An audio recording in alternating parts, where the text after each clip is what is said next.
les signataires du compte bancaire. Chaque groupe local a un compte bancaire unique. Le dossier doit donc intégrer tous les signataires du groupe. On est en début d'année, il faut donc mettre à jour les signataires du compte. Même si les signataires sont les mêmes que l'an dernier, un nouveau dossier doit être envoyé. Ce dossier doit impérativement parvenir au LCL avant le 30 novembre, donc il faut y penser dès le mois de septembre. Cela se passe en 3 phases. Tout d'abord, il va falloir saisir les informations sur le système d'information et imprimer la fiche récapitulative. Ensuite, chaque signataire va signer la fiche et fournir une copie recto verso de sa pièce d'identité ou de son passeport, le permis de conduire n'étant pas accepté. La copie doit être faite sur une feuille A4, pas la peine de la découper. Enfin, il faudra envoyer le dossier complet au secrétariat national. Pour faciliter notre travail, merci de ne faire qu'un seul envoi et de ne pas demander à chaque signataire d'envoyer individuellement sa pièce d'identité.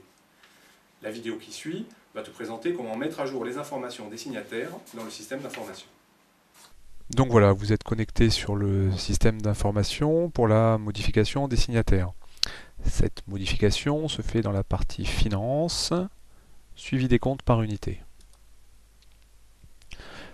Selon votre fonction, apparaîtra automatiquement ici votre unité, votre région, votre groupe local.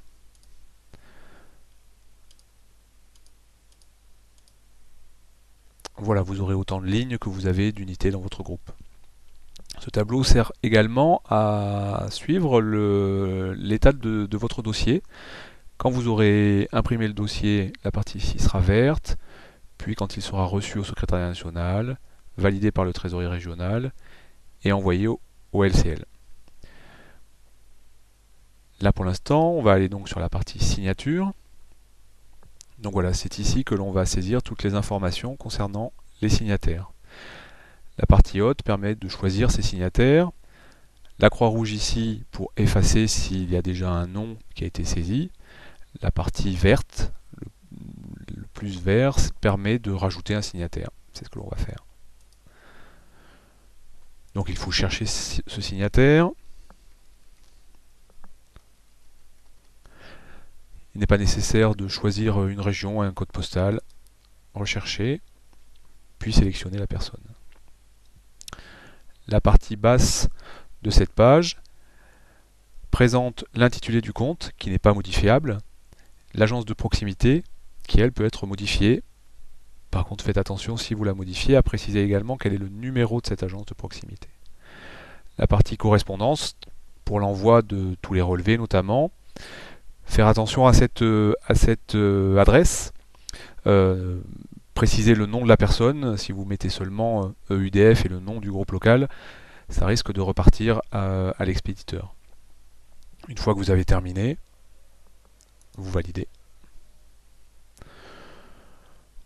Voilà, on vous demande de relire, de vous assurer que tout ça est bon et de confirmer.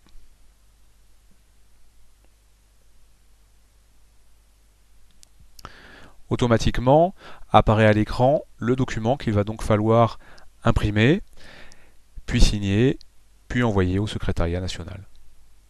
Tout d'abord, il n'est pas nécessaire de multiplier le nombre de signataires. 2 signataires par unité est suffisant. Donc voilà, tu as en main la modification de signature. Il ne reste plus qu'à la signer, récupérer les copies des pièces d'identité recto verso et envoyer l'ensemble au secrétariat national. Quelques remarques pour terminer. Tous les signataires doivent être majeurs. Tous les signataires doivent être adhérents et leur adhésion doit avoir été saisie dans le système d'information. Les cartes d'identité ou passeports doivent être en cours de validité. Si l'un de ces 3 points n'est pas respecté, le dossier ne pourra être envoyé au Crédit Lyonnais.